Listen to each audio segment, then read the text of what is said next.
Good evening, I'm John Carter and welcome to Poland Daily. The Court of Justice of the European Union has examined the prejudicial questions of the Polish Supreme Court. The case relates to the legality of the government's reform of the National Council of the Judiciary and its establishment of a new disciplinary chamber of the Supreme Court in Poland. According to a Polish government representative present during the court case, the disciplinary chamber bears all the hallmarks of an independent court. Supreme Court of Poland doubts whether the new disciplinary board can be considered autonomous and independent, since it is being chosen by the new National Council of the Judiciary, which in turn is chosen by parliamentary majority. Those doubts were manifested today in the form of prejudicial questions forwarded to the European Court of Justice by the Polish Supreme Court. According to the representatives of the Ministry of Foreign Affairs, the new way the disciplinary board is picked has no influence over its independence. Since 1989, international courts have not undermined court judgments made in Poland. Unfortunately, Poles cannot feel safe anymore due to the ruined independence of the judiciary. That is what the Court of Justice of the European Union was created for, to check whether any infringements have been made. However, they cannot interfere or create law in EU member states.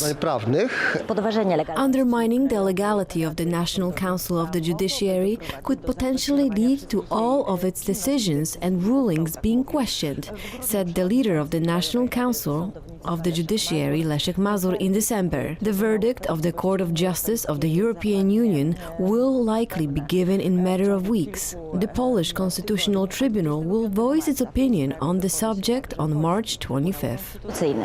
If the European Parliament elections were to take place right now, Conservative Law and Justice Party would have the highest chance of winning.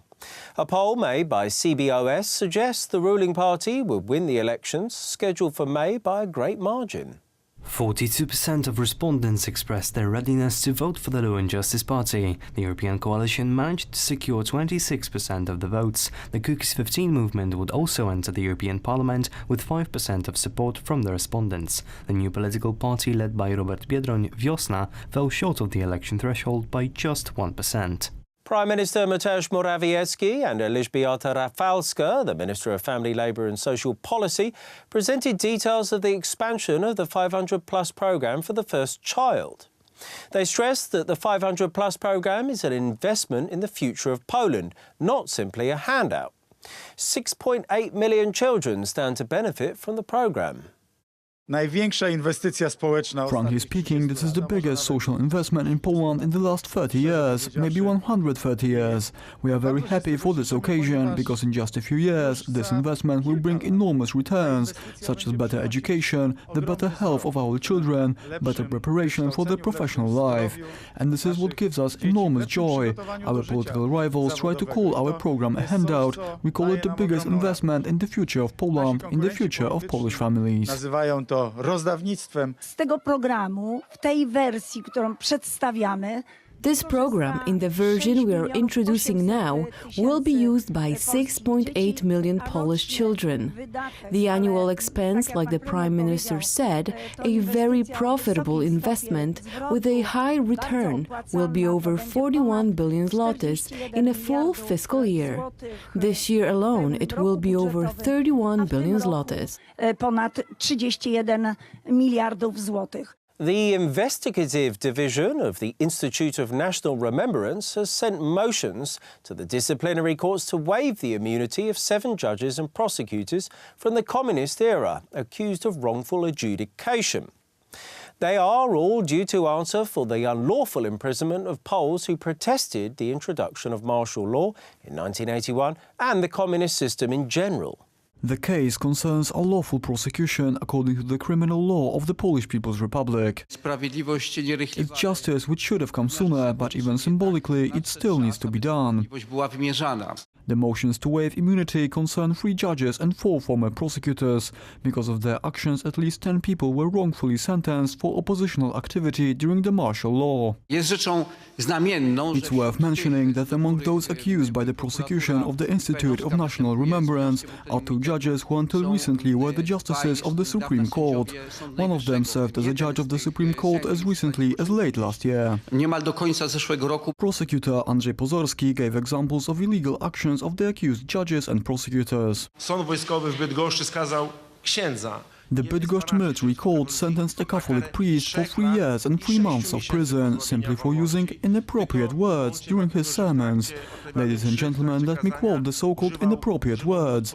The party that calls itself the Workers' Party and the country's Prime Minister, currently the head of the military council, ironically called the Council of National Liberation. Jak to brzmi ironicznie, ocalenia narodowego. There were countless examples of wrongful sentences like this during martial law. There are lots of people like this, since this part of our history happened not so long ago, and many of these people prosecuted and oppressed Polish freedom fighters. The motions to waive immunity are the result of an investigation conducted since 2016. The prosecutors of the Institute of National Remembrance are leading over 110 cases regarding the court's crimes.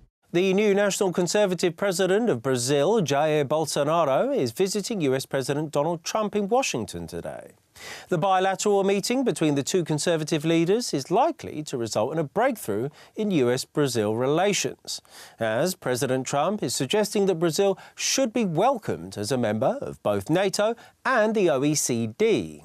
The meeting between the 2 presidents is seen as the opening of a new chapter in relations between the US and Latin America. The leadership of Brazil had previously been wary of close relationships with the US, as large parts of Latin America has at times espoused socialist, anti-American views. President Trump stated that those times have passed and that he looks forward to close cooperation with Brazil under Bolsonaro, possibly within the military alliance of NATO. Well, we're looking at it very strongly. We're very inclined to do that. The relationship that we have right now with Brazil has never been better. I think there was a lot of hostility with other presidents. There's zero hostility with me. And we're going to look at that very, very strongly in terms of whether it's NATO or it's something having to do with alliance. But we have a great alliance with Brazil, better than we've ever had before.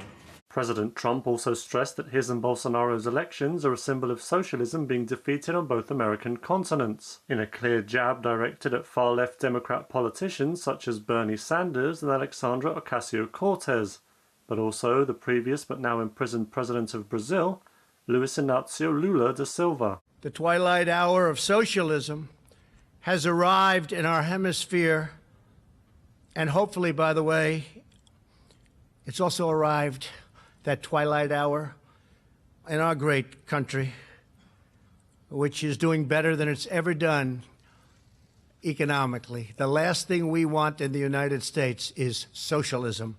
The crisis in Venezuela was another important topic for the 2 anti-socialist presidents. The US, Brazil and Colombia all play important roles in the relief effort to the increasingly poor Venezuelan population living under the socialist regime of Nicolas Maduro, as well as also supporting the democratic opposition in the country. It looks like a close alliance between the US and Brazil is in the making, with the consequences this could have on world politics still difficult to foresee. Thank you very much for joining us here this evening at Poland Daily. I'm John Carter. Stay tuned after the break for Poland Daily weather. It's followed by the business, culture, history and the travel.